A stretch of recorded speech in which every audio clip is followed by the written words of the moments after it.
There's something that sets specifically Marines apart from everybody else, military in general. They have that desire, just, you know, the warrior spirit is in them somehow.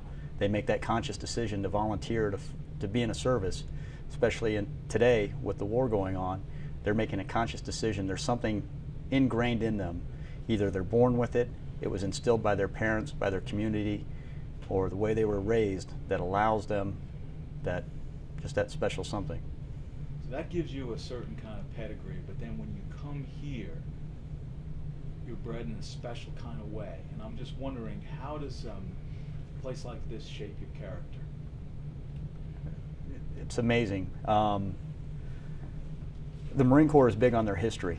So we look at over 200 years of history, customs, courtesies, and traditions that provide an example for us to follow, regardless if you came from the inner city, from the country, from a broken home, dysfunctional family. They're providing you the core values of honor, courage, and commitment to live up to, the ethos of teamwork, you know, never leaving a buddy behind, taking care of each other, being that cohesive fighting force. And that over time ingrains in on your personality, and it just becomes part of your character. Becomes part of your character, and I guess, and in what ways does it build confidence? Because you talk about people who you know, might be so broken down when they come here, yet they leave in a different way. A lot of it is a progression of training that they receive. First, everyone's treated equal. It doesn't matter if you're black or white, yellow, fat or skinny, tall or short, they're being treated the same. What they're going to be based on, or what they're going to be judged on, is their performance. Do they have the integrity, the determination, and the drive to accomplish the mission that they're given? So everyone starts off on a level playing field. When you show up at boot camp, you get your head shaved, you get your clothes taken, you're given all the same uniforms. Everybody looks the same. And then you're driven together for team accomplishment. You learn rapidly that individual achievement is not as important as the success of the team. You know, there's a story about the Spartans when Xerxes asked Demaratus, what kind of men are the Spartans, right before Thermopylae. He said, man for man, they're no better than anybody else, but put them together in a team, a cohesive fighting force, and they're 10 to 1 of any other warrior on the field. Where does martial arts fit in here in terms of building the kind of strength, physically, mentally, emotionally, that you're talking about? Most martial arts have a disconnect between the mental, the character, and the physical skills. And if you're most martial arts, I'm referring to civilian-based applications, where they're wrapped around physical techniques, where we take it and we use those physical techniques as a vehicle to instill the character and mental disciplines that are required of a modern warrior on the battlefield. You know, there's a difference between sport and military functionality. If you look at things like the Ultimate Fighter show, where those guys are trashing their house and they're being immature kids, we can't accept that from a 19-year-old Marine or a 19-year-old soldier, sailor, or airman in Iraq. We just created an international incident.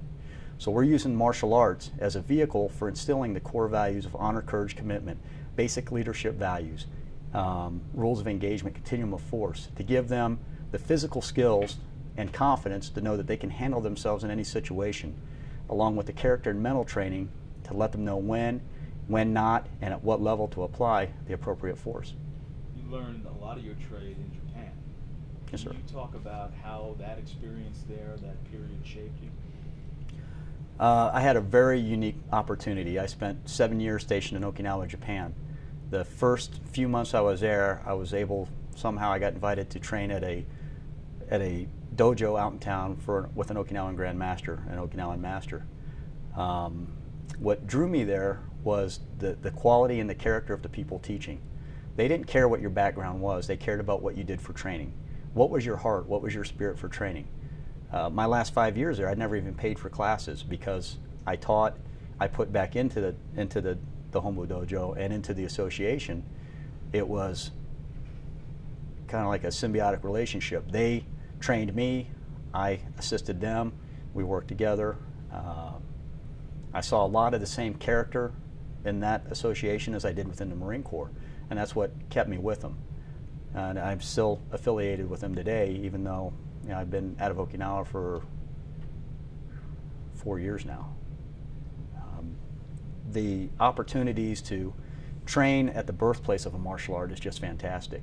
And after a couple of years of training, being accepted into the inner group and being able to learn things that most Westerners will never see, being able to interact with them on a personal level, understanding the culture, mutual respect for each other's culture, opportunities to just meet some of the best traditional martial artists in the world. One of the other advantages I had there is the Marine Corps martial art program started up while I was in Okinawa. And part of our charter was to interact with the host nations within the theater. So we were able to travel to about a dozen countries in the Far East and train with their military martial arts and civilian martial arts and military combatives programs for extended periods of time, and provide an understanding that martial arts provides a base level of interaction with human beings across cultures. You know, there's only so many ways you can punch and kick, and that basic spirit and understanding, respect and camaraderie from that physical interaction, you know, better relations through harder contact type of thing, was just phenomenal. You have 24 years experience. What kinds of experiences in combat will you never forget?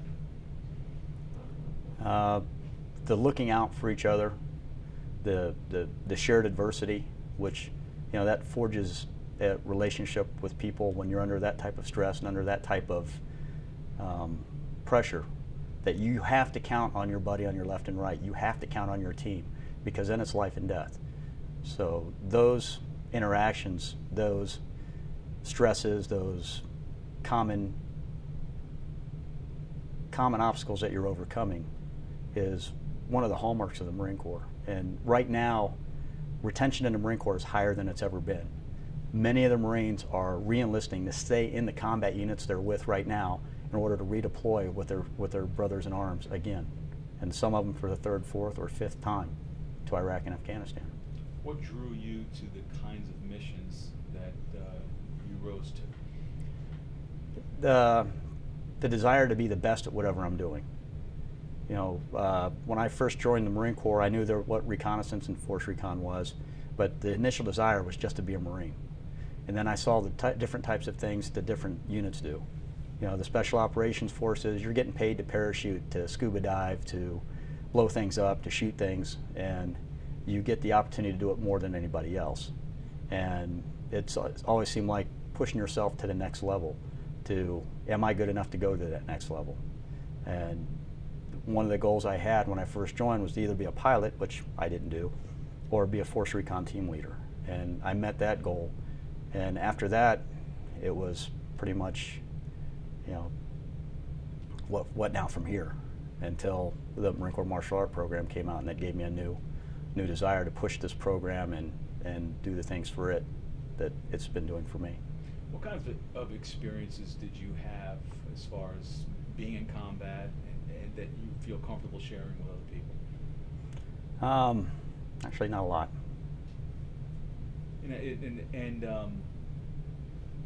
But you seem like a better man for the training you had and having served. Can you put into words what it means to be in your shoes?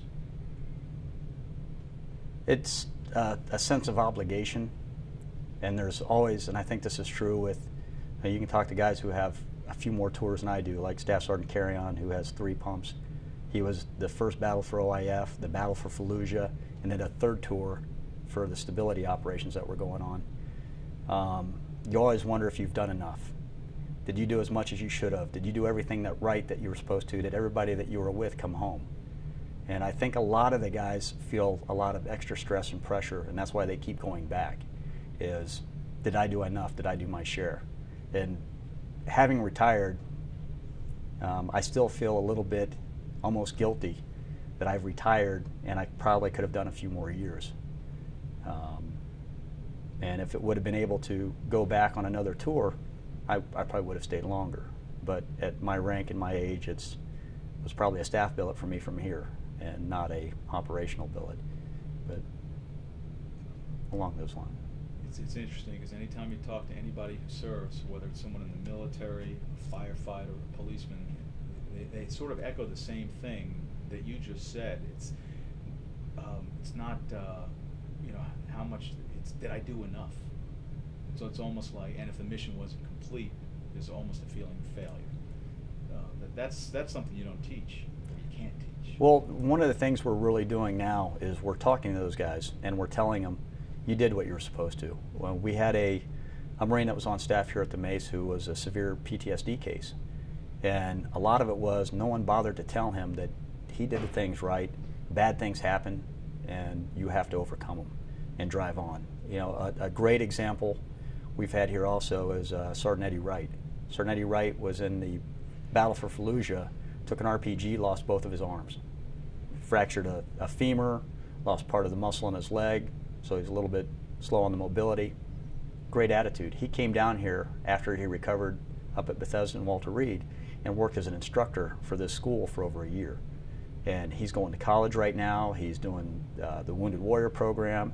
He's speaking to disabled veterans. He's got the attitude of, you know, bad things happen, now move on and drive on from here and make good things continue to happen and try and help people who were in similar incidences, situations. Great story. Yeah. Wanted to just segue over to the Armed Forces Fighter League, which needs some explaining. When you hear that, what do you see as the mission of that organization? I think the Armed Forces Fight League is going to provide a fantastic venue to allow some of the top military and top prior military athletes to interact from around the world. It's going to be a great bonding agent. I mean, a lot of people think that if you're fighting somebody, there's instant animosity. If you look at like the AFFL, the respect the fighters show each other after the fights. It's a profession. They're going out there, they're going to fight hard and they want to win, but afterwards we can still be friends because, you know, it's a professional engagement. Within the military, we have a functionality that we have to maintain for combat effectiveness, and that's what the Marine Corps Martial Art Program does. We're training Marines to be effective in combat. Sports is an entirely different venue. We've got guys that do both, but they have to have the understanding of, when I'm in combat, those sport techniques may not work or may provide bad things for me. But now we're taking that same mindset of, I'm going to accomplish this mission, I'm going to go as hard as I am, and I'm never going to quit, transferring that to the sport arena. A lot of the top sport athletes have a good basis of that. I think with the military guys, you're going to see a ramp up in the level of intensity, the level of professionalism, and the interaction that they're going to be able to do on a personal basis, one-on-one, even after, you know, they've been punching each other in the face. What kind of fan reaction do you anticipate? Because people, you know, you look for heroes to root for in any sport, but these are, in a sense, you know, in some cases, real true heroes. One of the big Marine heroes right now that's a top-level MMA guy is Captain Brian Stan. He's one of the top 205 guys in the WEC. I mean, you're taking a fan base that a lot of pro-military people out there, and then you're taking a lot of pro-supportive mixed martial art fans out there, and you're combining them. There's 1.6 million, I believe, active duty personnel under arms right now within the U.S. military, and then another probably almost 1 million within the reserve components. You've just probably doubled the viewership for mixed martial arts right there, because you're talking the active duty components, the families, the friends of the families that will all be brought in, because now it has something to do with military that applies to one of their loved ones. Thank you so much.